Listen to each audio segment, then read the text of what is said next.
Hi there folks, welcome back to Rich Review. So my latest film for you guys here now, this has the Paul Schrader's The Card Counter.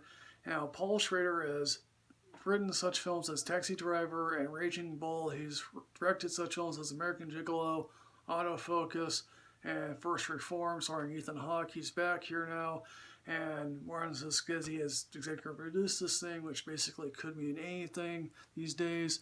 And Oscar Isaac plays a man named William Tell.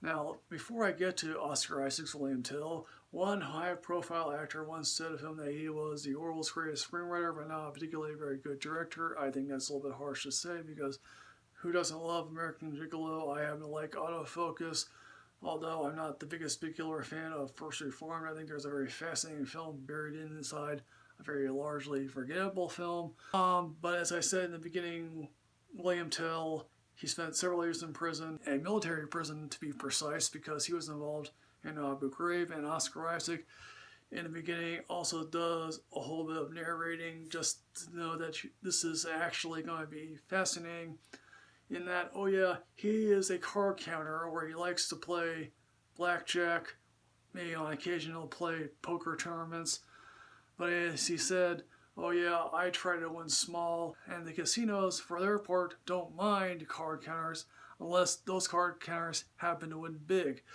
I don't know about you, but I happen to believe that even small card counters tend to be a problem for the casinos. Oh yeah, card counting takes talent and skill, and I think we all haven't seen that 21 film that came out a few years ago. He goes from city to city. He doesn't stay in the casinos, hotels, because he believes they can track his movements, so he stays in some seedier motels down the road.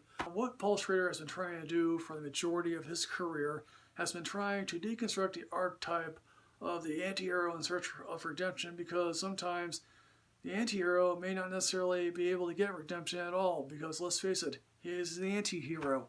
Also in the beginning, he meets a girl named Linda, played by Tiffany Haddish, and this might be the biggest interesting thing about this particular film, is that Tiffany Haddish is relatively good in a straight dramatic role. Particularly a big fan of hers in comedies, but here I think to myself, okay, here she is like a woman who is telling him, hey look, I can back you, I have some high-profile backers that are willing to back you as well. Now, let me confess, I don't know a lot about poker, I don't know a lot about card counting, and I would happen to believe that there are plenty of people out there who could tell you the ins and outs of playing poker or blackjack, and does this film expound upon any of that stuff?